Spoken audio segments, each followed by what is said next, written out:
Hello, everyone. Hello, and welcome to this live webinar, How to Reduce EMFs from Cell Phones. So glad to have you here. And we're going to be talking about the EMFs from cell phones and some of the ways that you can reduce your exposure. There's a lot of ways that you can do that. So I will be presenting sort of a spectrum of the different possibilities. In some cases, at the end, we'll have a summary from the worst possible situations with cell phones to the best possible situations from cell phones. And partly, I'm encouraging you to take a look at where you are at, and maybe what you could do to make your use of cell phones even a little safer, reduce your exposures, basically.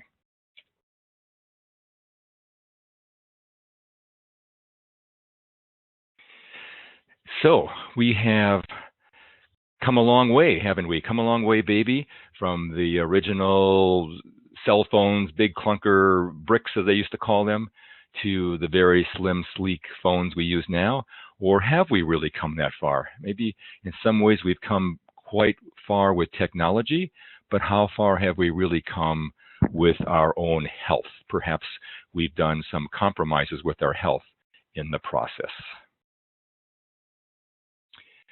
So one of the big questions for tonight is, which is really the more complex and sensitive electronic device, your cell phone or your brain? And given that comparison, which device do you think needs more protection? And which device do you think has the more safety protection by our present regulations? And you can probably guess the answer to that. Before we start here, just give you a little idea who I am. My name is Michael Newert. I have a bachelor's degree in engineering, MA degree in psychology. I'm an electrical contractor here in California, and I've been doing things for testing and reducing EMFs for over 25 years now.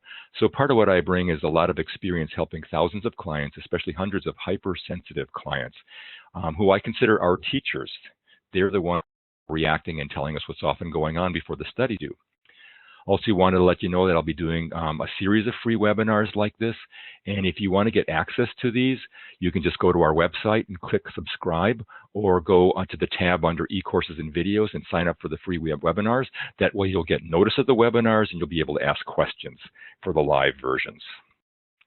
Also wanted to let you know that I'll be doing a special 6-week e-course, EMF Solutions for Your Health. That'll be an ongoing e-course that you can access, pretty much start up anytime. And if you, for watching this webinar presentation, we're offering $50 off that, a coupon code. You can use the cell phone as a code during the checkout and get $50 if you're interested off of that course.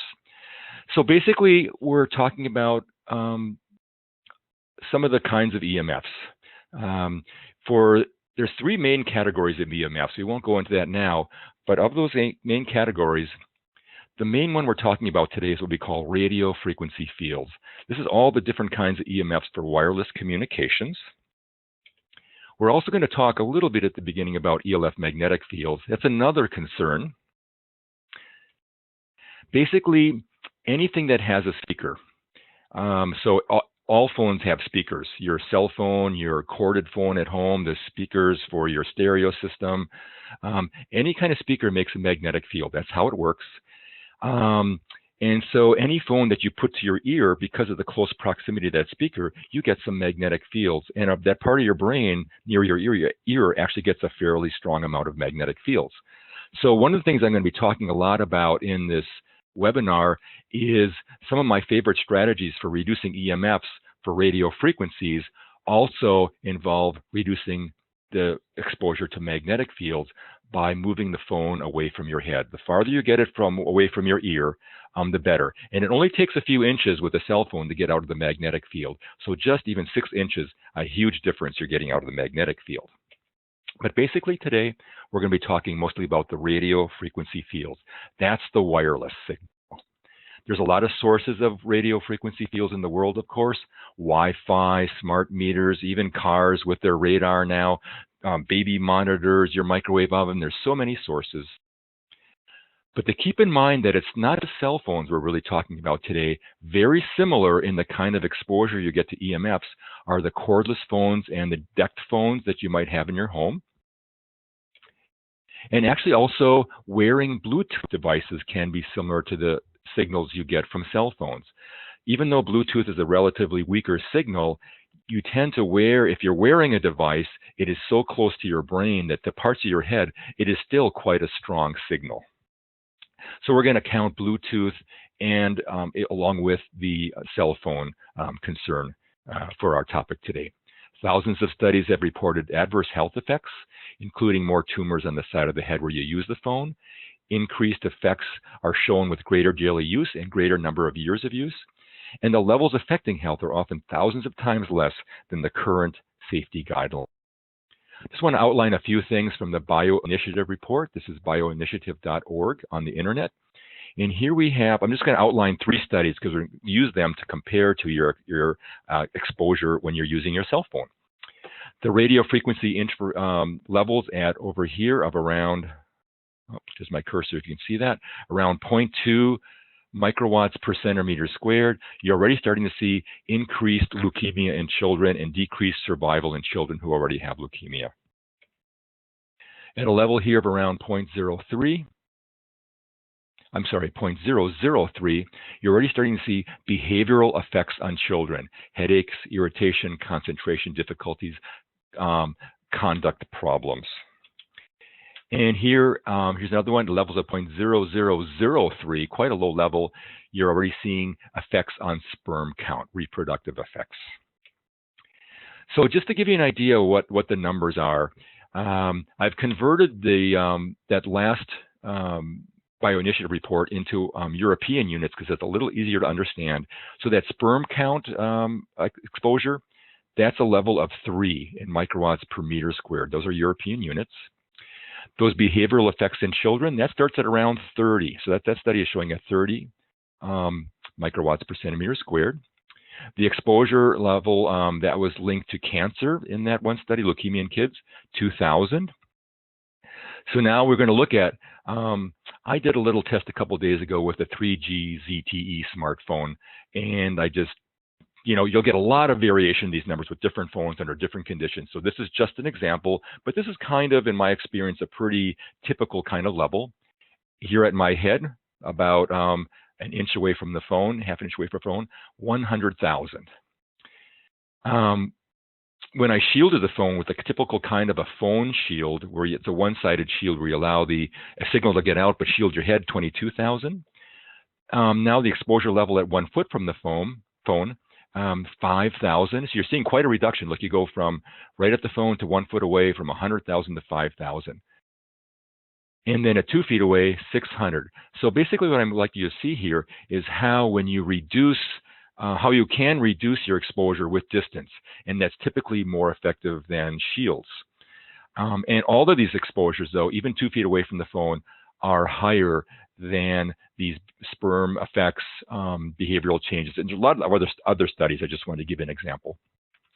And the other thing that's interesting is when you look at over here, what is the level that the government allows in the United States for this frequency? We're talking about 10 million. So you kind of see an interesting way that we have studies showing us effects at low levels, and yet we have safety levels that are not as strict as the studies are showing us. And I just heard that maybe there were some problems with the audio. Is that correct? Can anybody hear? If you wouldn't mind chatting for a moment, we just had something about an audio problem. And before I wanted to go on, I want to make sure everybody can hear. Okay, there's someone saying audio is fine. Anybody else can chat whether the audio is working, can hear too. Okay, very good. Very good, thank you all. Okay, appreciate that. And if anybody is having trouble, of course, chat and we'll try to figure out what's going on for that. Okay, one person had trouble and hopefully she can figure that out. Okay, so when we start to get into, oops, I have to get back to my screen.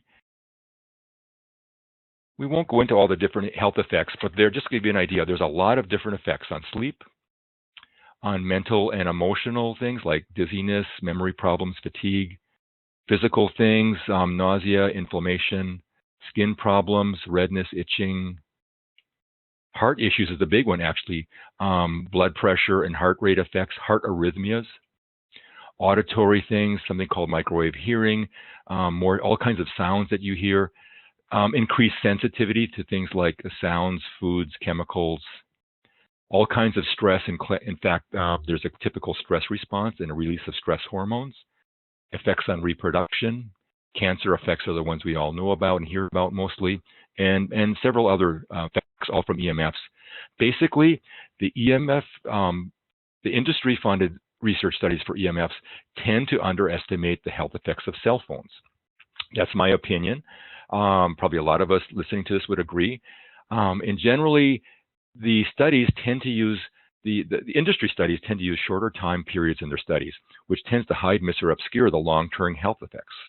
Also, they tend to categorize subjects who use cell phones and other wireless devices, which emit the same radiation as cell phones, as unexposed. So the control group for a lot of the industry studies have actually people who are getting exposures also. So it tends to make it harder to see the risk.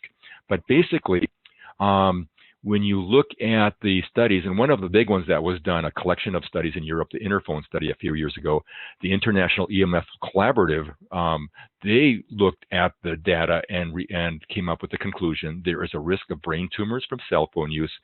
Telecom-funded studies underestimate the risk, and children have larger risks than adults. And that's an important one I want to have us take away today. Children might be the most affected by cell phones. Heavy users of cell phones, also known as very light users today. So when these studies were done, people were using cell phones less. So even in those lesser use, heavy users of those times, they were found to have an approximately doubled risk of glioma, a very serious kind of brain cancer, after 10 years of cell phone use. I'll give you an idea about how the studies work. Dr. Henry Lay, University of Washington, when they're non-industry funded studies, 70% of the studies will tend to show a health effect. When they're sponsored by the industry, it's the exact opposite. About almost 70% will say there is no effect. So you can see the difference right there in funding. We won't go into what level is safe. Some of that information is on our website, EMFcenter.com, where you can get a little more what we think about safety levels. But back again, which is the more complex and sensitive electronic instrument, and which device gets the most protection or has the stricter safety standards. And you can tell, right now you probably know that the cell phone here actually has stricter safety standards to keep other frequencies from interfering it than does our own human nervous system, where basically the standards are set that we don't worry about any kind of interference with the kind of frequencies and subtle things going on in our nervous system. It's only if you make your head so hot that you get that kind of effect. That's the safety standard for humans right now. Unfortunately, you cannot just simply shield your phone, because the radio frequency fields emitted from the phone are exactly what makes the phone work. In other words, if you block those EMFs, there's no phone call, there's no text message. So all the following strategies are ways to try to reduce the strength of the signal to your head and the body without reducing the strength of the signal going to the tower. And of course, it's also good to reduce the total amount of time spent on the phone. And before we start with the things you can do, you might have heard of the SAR values, the SAR values. SAR values are much lower now than they were, like with the old brick foam here that the gentleman has. But just because the phones in some ways heat up your head less doesn't necessarily mean that the phones are better. In fact, if you're sensitive, generally you will have, generally if you're sensitive, most sensitive people, in my experience, find that every time the technology notches up, like you go from one type of thing, from 3G to 4G, for instance, they have more trouble with the new technology, even if the signal is more compacted and there's less time, and even if it's a lower level strength signal, they will have everything. They'll have much more trouble typically with the newer technology. So sensitive people tend to stay back and use the oldest technologies they can. The four main factors to reduce EMFs. Distance from your body is number one. Time period of exposure is another way to reduce your exposure. Number three, distance from the nearest cell antenna. And number four, shielding factors. There's good and bad shielding factors, which can make it better or worse. First, the distance from your body. You remember we went back to that chart before. If you started at 100,000 at your ear, if you added shielding, you could. In my case, in this example of my test, I got down to 22,000, 1/5 of what it had been. So the shield reduced it a factor of 5. But if I held the phone, a foot away, I went down a factor of 20. And if I held it 2 feet away, I went down a factor of 167. So you can see distance is really helpful. So your strongest exposure is with your phone at your ear, and again, whether that's a cell phone or a cordless phone. Wired headsets actually help increase the distance, so they can do a lot to reduce your exposure. You might get down from that factor of 20, for instance. The only issue with headsets sometimes is that you can have this situation where some of the radio frequency from the phone, because the wire going up to your head is a wire, metal wire, sometimes the field conducts along that and you get a high field at your ear. And there were some early studies which found in some cases people are getting more at their ear from their headsets, wired headsets. But in most cases, 99% of the time, you're getting less when you use a headset. Another thing that you can do, an opportunity is you can get a air tube type headset. So instead of having wires going all the way to your ears, like in this case here, the last section is actually an air tube. It's called an acoustic type of hands-free kit, and the sound will conduct up through the tube. And that keeps that wire from going to your ear and having a stronger field right at your ear. The trouble is that air tube headsets can be a little flimsy. I know people that get like a dozen of them, and like every 2 or 3 months they're using another one because the old one breaks, but they really like them. So you'd have to see how that works for you. I like using speakerphone mode. I think it's the best thing, and distance really helps. So I get aware of trying to get the phone as far away from me as I can. And even better, put the phone down, don't hold it. Like instead of having it in your hand here, if you could put it right on a table or a counter near you, back away a little bit, then you don't have the fields also conducting up your skin, just like that wire to your head. You don't have the exposure to your hand. So it's really nice if you can use speakerphone and put it down. You can't do that in a lot of situations, but that's the optimum. Texting is interesting for reducing your exposure because, number one, it increases the distance from your head. And it's just like having it, in that case, like being on a speakerphone, you're getting your head and a lot of your body away from it. But B, there's also quite a decrease in the number and length of the signals emitted. So depending on the mode you're in with your phone, usually when you're texting, it's relatively quiet as far as making RF signals. And then you press send and a little blip goes out.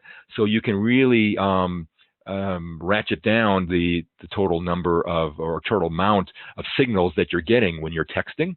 It depends what your phone is set at. So there could be other things going on with your phone, like location tracking, that are giving you exposures also. But in general, texting is one of the ways to reduce your exposure. And again, if you are texting and you're instead of being at 100,000 in this case, now you're down to 5,000 microwatts per meter squared just by getting the phone a foot away from you by texting. Another big factor for reducing EMFs is the time period. How long are you on the phone? A lot of different things you can do. You can use a landline corded speakerphone whenever possible. That's what I do. In the home, we have landline corded speakerphones in every room so that we can use that phone easily.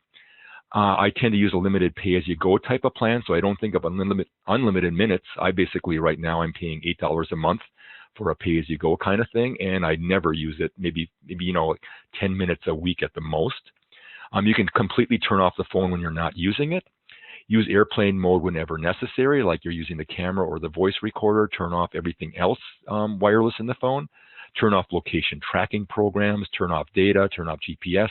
All the things that might be sending out RF signals. Check the emails on a wired computer, not your phone. Don't use your phone if you don't have to for those kind of things. Or turn on your phone briefly just to check your emails, then turn it off again. Use it limitedly. Use text quickly versus talking for long periods of time. And one of the important things I think with all this is verify everything with a test meter.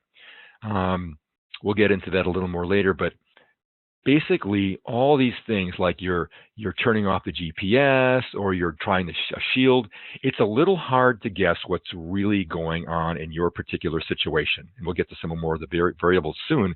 So it's really great if you can get a meter like the Acousticom that we'll mention later to actually see what you're doing and see, oh yeah, I get the phone farther away, my levels go down, or I put the shield on it and my levels go down, not up. In some cases, they go up because of the improper use of shielding.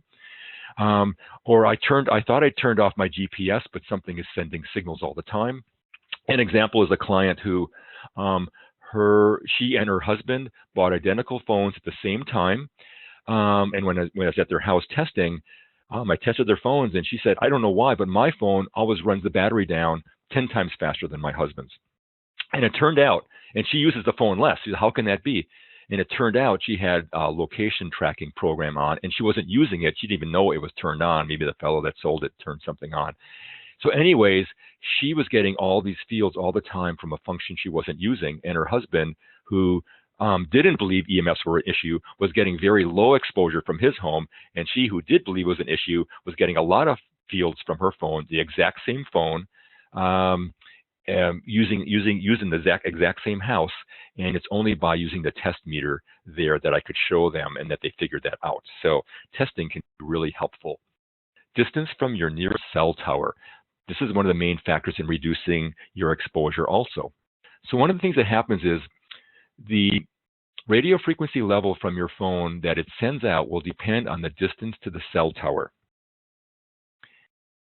Basically, cell phones are designed to save the battery life. So if you're close to a cell tower, they're not going to waste their energy sending out a strong signal. They're going to actually bring that signal down. So in this case here, you see this phone where a 3G reception and you got full bars here. This phone will emit a lower level because it's closer to the tower. More bars if the cell tower is closer. A weaker signal is emitted from the phone to save the battery life. In the opposite situation, if the cell tower is further away and say here you just had barely one little bar, the phone actually needs to send out a stronger signal to reach that cell tower. It means that the cell tower is farther away, or it's a weaker tower, or it could be that you're in a building and there's something, interfering with your signal. All those things tend to make your cell phone send out a strong signal. And you can't really know where the cell phones are. Where the cell towers are. Some of them are obvious, like these here, but some of them, like this, you might never know. It just looks like a normal cactus. If you didn't know, there's a cell tower in there. These are all cell towers. These are all cell antennas. So it's hard to know. But basically, when you are far away from the nearest antenna, your cell phone has to emit a bigger signal, a stronger signal to reach. And as a result, you can get a much stronger dose of the radio frequencies as a result. And then your shielding factors. Metal in cars reflects radio frequency signals back to you and thus increases your exposure. And because the metal boxness of the car is reflecting signals back, that means your signal doesn't get out quite as well, and sometimes your phone will increase its output to compensate for that shielding effect. So in a car, you tend to get often like double the kind of strength that you would as if you were outside the car. Same thing can happen in buildings. Regular walls and ceilings can reflect the RF signals back to you, increasing your exposure. Depends what the materials of the building are, but most buildings, even just regular walls, will do some reflecting back. And again, your phone emits a stronger signal to reach the tower outside because there's some shielding from the walls of the building you're in. You can think you're at a window like the gentleman on the left here, and unbeknownst to him, perhaps the e-glass used in modern homes and offices will reflect some of those RF signals also. It's it's a metal coating in there for solar properties, but that will also block RF in a lot of cases, and thus that will also increase your exposure and your phone's output, just like a solid wall. So your exposure using a phone outside is usually much less than using the phone inside a building. Shields are tricky. Now, if you want to start, I want to shield my phone then, because your shield must try to shield you from the RF, but also completely allow the RF to escape in the direction of the cell tower. If this is not done properly, your phone can actually increase the RF output to compensate for the shielding effect of the shield. So shielding is less effective in this kind of case where the cell tower and you are in the same direction from the phone. So here, if we imagine a red shield here in the direction here, you're shielding yourself, but you're also shielding the phone from the tower over here. And thus the cell phone might have to even increase its strength to reach the cell tower over here. Shielding is more effective when the cell tower is in the opposite direction away from you. So here you are over here, and here's your shield, and here's your phone, and lo and behold, you're getting the protection from it. And in this direction over to the cell tower, we're getting good reception. In fact, having the shield here probably actually helps the reception, and in some cases, you could even perhaps reduce the output of the phone because you're kind of focusing it in the direction of the cell antenna. Now, one of the things that's difficult is you can't really tell necessarily what direction your tower is. You may have a cell tower that's obvious to you that you see, but that might not even be your company. And it may be that your company's cell antenna is in the opposite direction. So it's really hard to do that. I like to, we'll get into that in a second. I like to actually check with my RF test meter to make sure I'm not making things worse. In most cases, shields like this, so in most cases, you need a one-sided shield, something that shields you but lets the field get out. And in most cases, this works fairly well. So I would say 80% of the time, at least, you're getting good results from using a one-sided shield like this. Here are some current examples. I found these at lessemf.com. You can also make your own. I've done this several times. You can stitch some mesh shielding fabric on one side of the inside of a purse or a carry bag or even a man's pocket. And you put the shielding on the side towards you, and you have the other side of the purse or your pants pocket that's not shielded, so the field gets out. And that way, if you have to carry a phone on in the on position, then you're getting some added shielding by the use of this kind of shielding. And it's really easy to do a little fabric from something like less EMF, just a little square of it, and you can do quite a good job. You can even use aluminum foil if you don't mind how it looks or feels. So shielding cell phones is not a perfect solution. They must block the RF in your direction, but also allow the RF signal to escape in the direction toward the cell tower, or the phone may actually increase its output. So in general, you will get less exposure if you keep your phone away from your head, and for instance, using speakerphone or a headset or texting, than if you use a shield and hold it right at your head. For most EMFs, distance is often more effective than shielding to reduce the exposures. All these ideas, again, are helpful, but it's really hard to predict what's actually going on in your case. My advice is always to get an RF test meter to test and be sure. For instance, you can even check things like, is my location tracking really off? Does airplane mode really turn off the Wi-Fi and the Bluetooth in this case? Does the shielding product really helping me, or is it making things worse? There are a lot of different meters out there. These are just some that we rent and sell with our company. All of those meters would work for this purpose.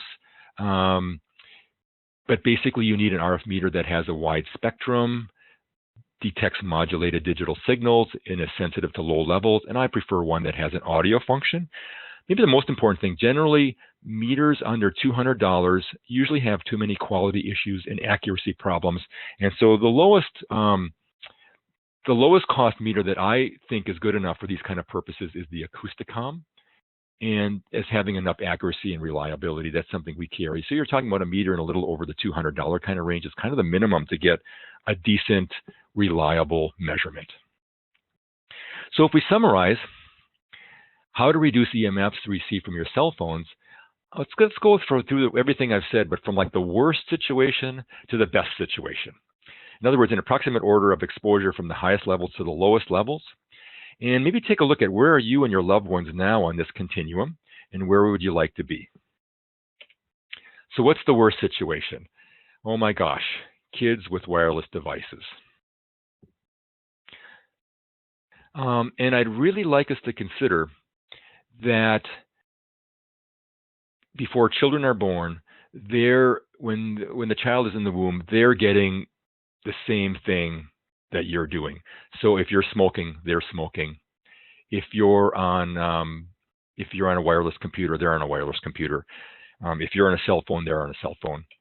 And some of the strongest evidence for health effects is the evidence of miscarriages and birth effects.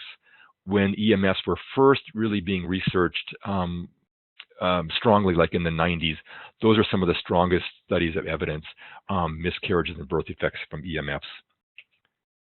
I say the next worst possible situation is young people still growing up, growing nervous systems, growing brains, and the tendency to use these products profusely. And then, of course, for adults, the strongest exposure is usually with the phone at your ear. And that's to your head. You have exposures to the rest of your body. Those measurements I was doing, those are at your ear. But when you have the phone at your head, that's where you get the most to the rest of your other side of your head, most to your neck and your body. So holding it at your body, at your head is probably, the strongest exposures.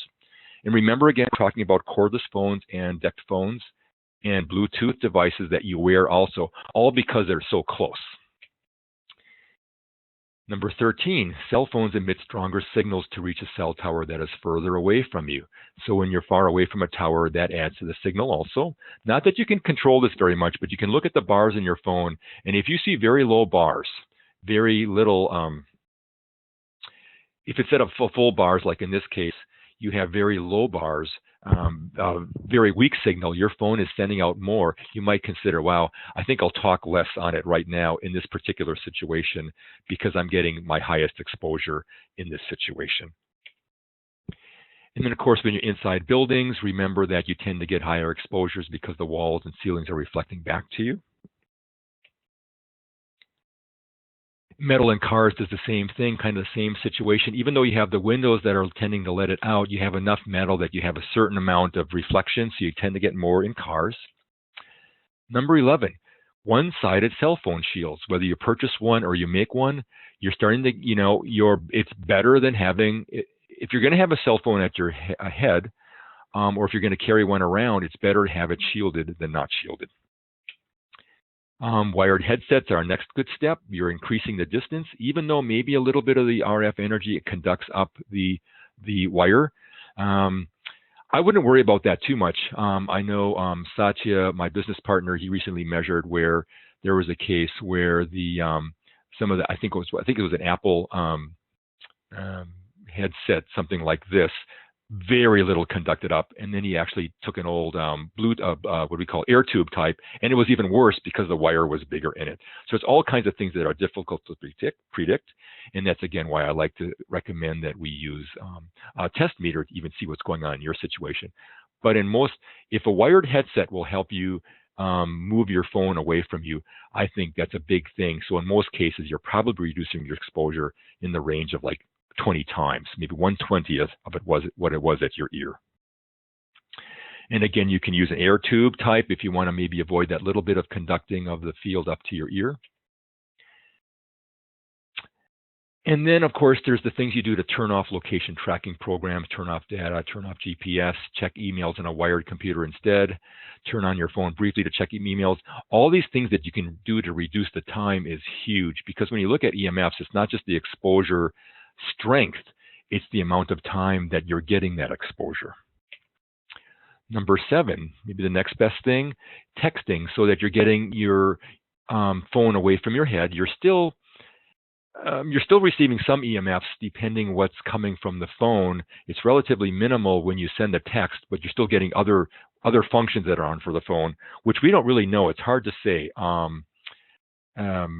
I again recommend getting a test meter to see. So for instance, for my phone, a smartphone that I got a year ago, I just used my meter to make sure I had the functions off that I needed to be off, so I wouldn't have any signals from it.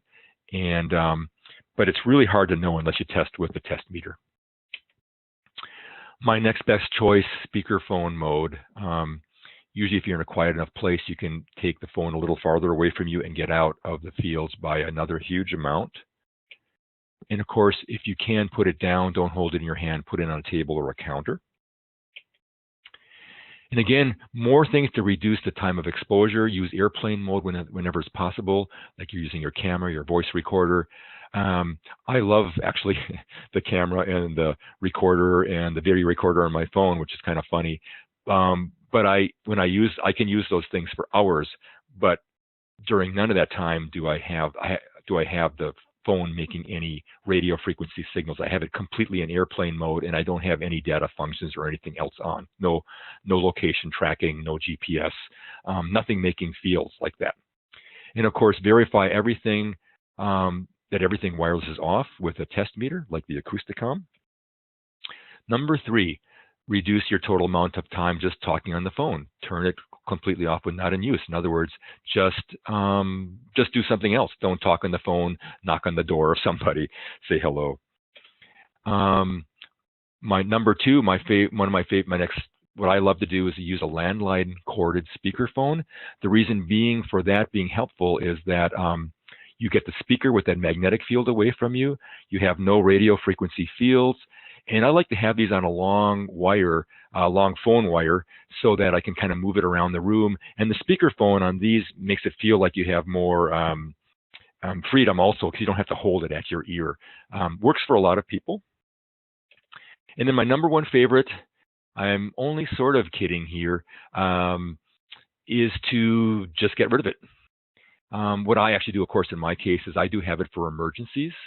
And I do have it for very limited uses. Never use even my minimal monthly allotment of minutes or data or anything like that. So, but to think of not using it, how can you get rid of it? How can you have it off? Those are some of the main things you can do. Remember, which of these devices has the most sensitive electronics? And which one of these devices probably needs the most protection? I hope that was helpful. We'll be getting to your questions in a few minutes, but I wanted to mention that if you wanted more help or resources at our website, EMFcenter.com, there's a section for doctors information actually, where you can get more. It's a PDF on safety information, exposure guidelines, if you're hypersensitive, some suggestions, a low EMF wiring guide for electricians. There's also links to the bioinitiative report that we looked at earlier, and many other topics, and also very interesting, Dr. Scott's Doctor's Corner. He's an EMF sensitive doctor with a lot of good information. Also, again, let you know that if you're interested in my 6-week e-course, EMF Solutions for Your Health, the 6 Essential Steps to Wellness, how to reduce electromagnetic fields and protect your health. I'm offering $50 off that e-course to anyone who's seen this and uses the code cellphone during the checkout. And again, it's always good to test to make sure that your situation with your cell phone is really what you want it to be. We offer recommended EMF test meters for purchase or rental, and we do test and certify those meters. And if you want to get access to future free webinars, we'd love to have you subscribe and sign up for the webinars. And that way you can get to the live webinars and ask questions. We'd love to have you. Some of the webinars will only be available to subscribers. So very good. Thank you so much, everybody. And you take care.